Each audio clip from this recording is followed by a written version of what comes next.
जय Hind defence aspirants, मैं आदित्य दुबे आज शेयर करने जा रहा हूं सीडीएस की स्ट्रैटेजी। अब रिमेनिंग 45 डेज में किस तरह से सीडीएस एग्जाम की तैयारी करें और 120 क्वेश्चंस में आप मैक्सिमम क्वेश्चंस करेक्ट कर सकते हैं, और इसकी स्ट्रैटेजी इस वीडियो में मैं आप सभी से शेयर करने जा रहा हूं। सो इस वीडियो को लास्ट तक जरूर देखें एंड अपने फ्रेंड्स के साथ भी शेयर करें। शुरू करता हूं सीडीएस की स्ट्रैटेजी। तो सबसे पहले सीडीएस एग्जाम में एक फैक्ट है कि considering the things in its usual way makes it easier to grab. जैसा कंटेंट आपको जिस तरह से एग्जाम में पूछा जाता है, अगर आप उसी तरह से कंसिडर करते हैं तो आपके लिए काफ़ी आसान हो जाता है सीडीएस एग्जाम की तैयारी करना। देखिए, बात कर लेते हैं सबसे पहले सीडीएस एग्जाम में क्या क्या आता है और कौन कौन से सेक्शन से आता है। तो पहला सेगमेंट है रीडिंग स्किल्स, जिसमें आपके पास 2 पैसेजेस होंगे और दोनों पैसेजेस के 10 क्वेश्चंस होंगे। ध्यान दीजिएगा, रीडिंग स्किल्स की बात कर रहा हूँ, 2 पैसेजेस हैं, 10 क्वेश्चंस हैं। Ordering of sentences S1 S6, S1 first sentence, S6 6 sentence होगा और बीच में 4 सेंटेंसेस होंगे PQRS के फॉर्म में, और आपको S1 और S6 के अकॉर्डिंग बीच के सेंटेंसेस को अरेंज करना होगा। इसे कहते हैं ordering of sentences. And ordering of words में आपके पास 10 सेंटेंसेस होंगे PQRS के, एंड क्लोज कंपोजिशन होगा 10 क्वेश्चंस का, एंड कंप्लीशन ऑफ सेंटेंसेस होंगे 10 क्वेश्चंस। सो रीडिंग स्किल्स का एक मेजर सेक्शन है सीडीएस एग्जाम में। एक लेंथी पेपर है सीडीएस एग्जाम का, 120 क्वेश्चंस हैं, जिसमें से 50 क्वेश्चन प्योरली बेस्ड है आपकी रीडिंग एबिलिटी पे। आप किसी कंटेंट को कैसे रीड करते हैं और गिवन कंटेंट में से आप क्या ग्रैब करते हैं, इस पर यह आधारित है। अगर आप पैसेजेस की बात करें तो अभी से अगर आप नियमित रूप से आप डेली एक पैसेज पढ़ते हैं, मैं आपको बता दूं इसमें आपको कोई टेंशन नहीं होने वाली। बहुत टाइम होता है सीडीएस एग्जाम में, कोई प्रॉब्लम नहीं आने वाली है। आप अगर एक पैसेज डेली पढ़ते हैं, क्योंकि वो कहावत है ना, जिससे खुद का कभी पैसेज लिखना नहीं आया, वो दूसरे के पैसेज को पढ़ने में इंटरेस्ट कहाँ से लाएगा। तो इंटरेस्ट लाने के लिए आप कम से कम एक पैसेज अपना कभी पेन पेपर उठा करके लिखें और पैसेजेस को पढ़ना स्टार्ट करिए। जब आप पढ़ना स्टार्ट करेंगे तो आपको मैसेज को ग्रैब करना आ जाएगा। इन 45 डेज में आपको सुन करके आश्चर्य होगा, लेकिन ये प्रैक्टिस रंग लाएगी। क्यों लाएगी? क्योंकि ये रूट लेवल की प्रैक्टिस है और इसे एग्जाम की आपाधापी में छोड़ना नहीं है। आपको रीडिंग एबिलिटी कंटिन्यू करनी है। अगर आप पैसेजेस पढ़ते जा रहे हैं तो मैं आपको बता दूं, S1 S6 और ऑर्डरिंग ऑफ वर्ड्स में आपको कोई प्रॉब्लम नहीं होने वाली है। सो ये 30 के 30 क्वेश्चंस आपके सिक्योर हो सकते हैं केवल एक हैबिट को कंटिन्यू करने से, वो है रीडिंग एबिलिटी। साथ ही साथ क्लोज कंपोजिशन, मतलब पढ़ते जाओ फिल करते जाओ, पढ़ते जाओ फिल करते जाओ, ये भी आपका इसी पर आधारित है। तो this is going to be the next. And completion of sentences, ये भी आधारित है आपके कॉमन सेंस पे। तो ये पूरा सेगमेंट आधारित है आपके रीडिंग एबिलिटी पे। सेंचुरियन डिफेंस एकेडमी के लेसन प्लान में हमने इनके सेशंस इंक्लूड किए हुए हैं, जिससे कैंडिडेट अपनी रीडिंग एबिलिटी को इंश्योर करता है।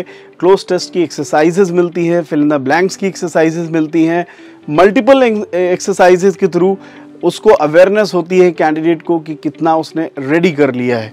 तो ये पूरा रीडिंग एबिलिटी के बारे में है। साथ ही साथ ग्रामर की अगर बात करें, यहाँ पे ग्रामर एक अच्छे स्तर पे आती है, क्योंकि 10 क्वेश्चंस आपके फिल इन द ब्लैंक्स के आने हैं, जिसमें प्रीपोजिशन फिल करना, आर्टिकल फिल करना, कंजंक्शन फिल करना आपसे पूछा जा सकता है। पार्ट्स ऑफ स्पीच पहचानने का 10 क्वेश्चंस आते हैं, जिसमें आपको केवल पहचानना है कि एब्स्ट्रैक्ट नाउन है, कॉमन नाउन है, एडजेक्टिव है। एडजेक्टिव है तो कौन सा एडजेक्टिव है, पॉसेसिव एडजेक्टिव है कि पॉसेसिव प्रोनाउन है।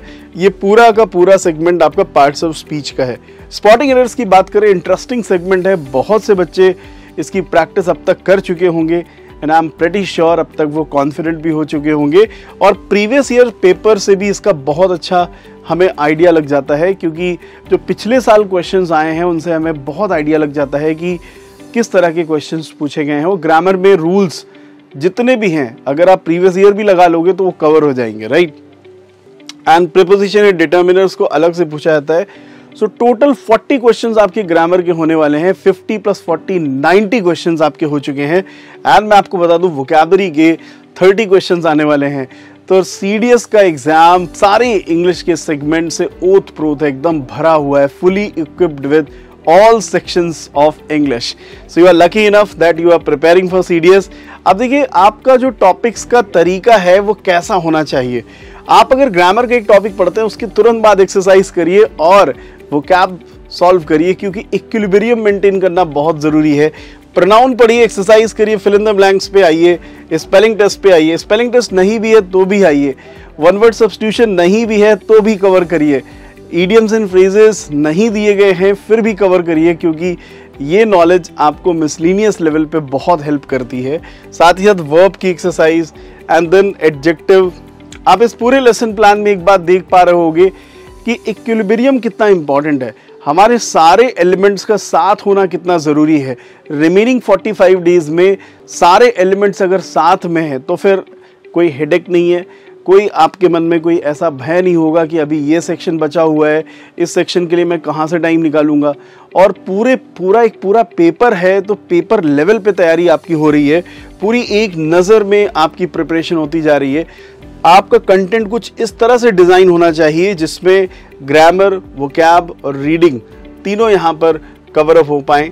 ये आपकी प्रयास का जो मेन पार्ट है वो होना चाहिए। आप देख सकते हो यहाँ पे हमने जम्बल्ड सेंटेंसेस को रखा है, क्लोज टेस्ट को भी रखा है, यहाँ पे मॉडल वर्ब्स को भी रखा है। तो ये सारे के सारे इंग्रेडिएंट्स आपके लिए बहुत ज़रूरी है। एंड कॉम्प्रिहेंशन, जम्बल सेंटेंसेस कभी कभी रिगरस प्रैक्टिस करना भी ज़रूरी है, जिससे मन के जो मिथ्स है ना वो हटे कि हमारा जम्बल्ड सेंटेंस कैसा है। आपको 10 में से 7, 8, 9 आपका क्या रैंक आ रहा है, तो कभी कभी हमें लग करके भी इनकी तैयारी करनी होती है। सिनोनिम्स, एंटोनिम्स, इनकी एक्सरसाइज, होमोफोन्स की एक्सरसाइज, सुपरफ्लुअस वर्ड्स भी इंपॉर्टेंट है, कई बार वो भी आ सकते हैं। एंड फाइनली हम आपको देंगे grammar at a glance, vocab at a glance और वर्ड मीनिंग्स के पूरे ओवरऑल तरीके। Most important previous year question 1, 2, 3, जितना ज़्यादा प्रीवियस ईयर लगाओगे उतना ही आप में रेडीनेस आएगी। और सीडीएस एग्ज़ाम बिल्कुल भी ऐसा मत महसूस करें कि एकदम गिने चुने क्वेश्चंस ही आएंगे। मिसलिनियस क्वेश्चंस आ सकते हैं, पेपर पैटर्न में भी चेंजेस होते रहते हैं। जैसे सिनोनिम्स 10 ना पूछ करके उन्होंने 5 पूछ लिए और 5 आपसे कुछ और सेगमेंट में वर्ड्स पूछे जा सकते हैं। तो ऐसे थोड़े से चेंजेस हमेशा एग्ज़ाम में बने रहते हैं, इनको आप अपने मन में रेडी रखें। ऐसे चेंजेस हो सकते हैं और इस पर विचार करने की बजाय कि इतना ही इनफ है, इससे बेटर है कि आप उसकी प्रोफिशिएंसी पे काम करें। जितना प्रोफिशिएंसी पे काम करेंगे उतना टाइम का यूटिलाइजेशन होगा। जब टाइम का यूटिलाइजेशन होगा तो आपको खुद ही एक कॉन्फिडेंस लगेगा कि हाँ हमारा सिलेबस भी कवर्ड है और हम उस सेगमेंट को लेकर के रेडी भी हैं। एंड बात करते हैं तीनों पर प्रायोरिटी किसकी है। जैसे किसी कैंडिडेट का अगर रीडिंग स्किल्स कमज़ोर है तो रीडिंग स्किल्स पे ध्यान दे।